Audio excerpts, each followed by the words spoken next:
안녕하세요. 사건 사고와 보험 이야기를 다루는 채널 사건사고TV 김지윤입니다.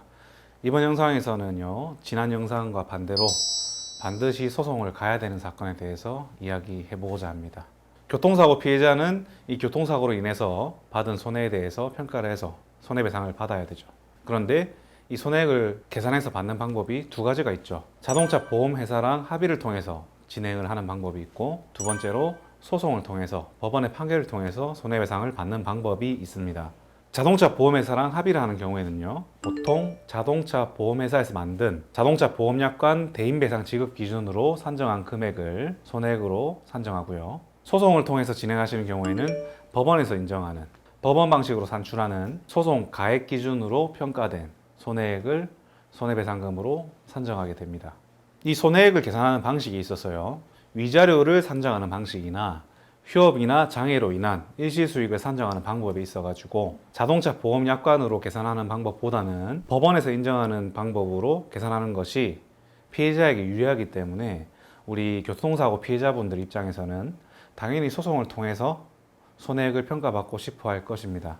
하지만 지난 영상에서 설명드렸던 것과 같이 대부분의 사건에서는 소송을 하면은 오히려 소송을 안 하니 못한, 그러니까 보험회사에서 산정한 금액보다 적게 나올 수도 있기 때문에 이제 신중하게 결정해야 된다고 제가 말씀을 드렸는데요.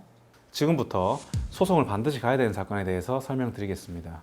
교통사고 피해자의 손해액은요, 피해자의 소득, 과실, 장애 등 요소에 따라서 달라지게 됩니다. 그런데 나중에 보시면요, 이 장애 부분이 실제로 계산되는 항목 중에서 가장 많은 부분을 차지를 해요.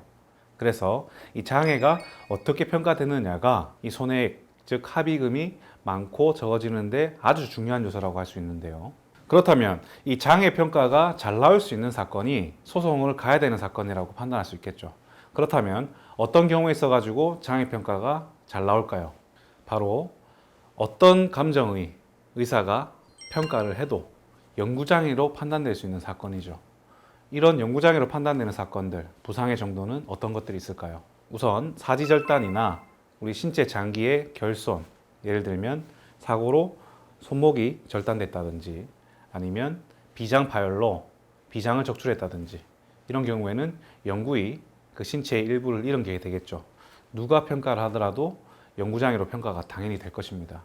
그리고 뇌신경, 뇌나 척수신경을 다쳐가지고 식물인간이 되거나 사지마비 상태가 된 경우, 이 경우에는 호전을 기대하기 어렵죠.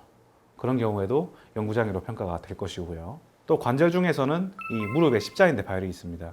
이 십자인대 파열 같은 경우에는 십자인대 파열로 기능을 상실했을 때 이 무릎이 흔들리게 되지 않습니까? 이 무릎의 동요라고 하죠. 이 흔들림은 평생 장애로 남기 때문에 이 부분도 역시 명백한 영구장애로 판단이 될 수 있는 부분이고요. 그리고 또 어떤 게 있을까요?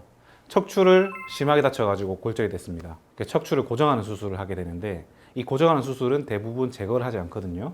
그래서 그런 경우에는 척추가 고정된 상태로 그 부분에 운동을 평생 못하기 때문에 그 부분 또한 척추에 운동장애를 영구히 남게 되는 경우라 볼 수 있겠습니다. 그리고 또 어떤 게 있을까요? 팔꿈치가 심하게 골절돼서 인공관절 치환을 했어요. 이렇게 인공관절 치환을 한 경우에는 그 관절의 기능을 잃었다고, 영구히 잃었다고 평가가 됩니다. 이런 경우도 포함이 될 수 있겠고요. 또 얼굴에 심한 화상을 입어가지고 흉터가 생긴 경우에는 역시 회복이 되지 않겠죠.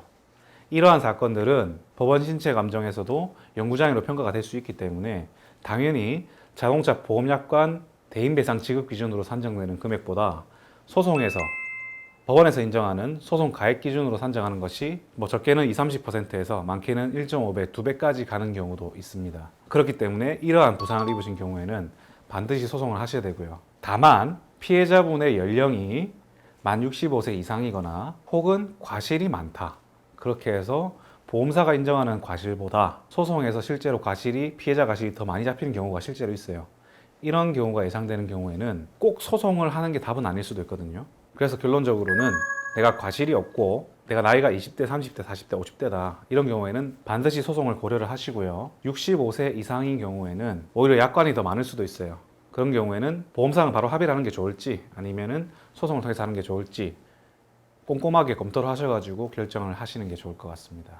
여기까지 꼭 소송을 가야 되는 사건, 부상의 유형에 대해서 알아보았고요. 영상 끝까지 시청해 주셔서 대단히 감사드립니다.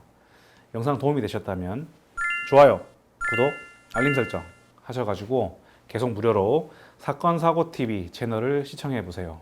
감사합니다.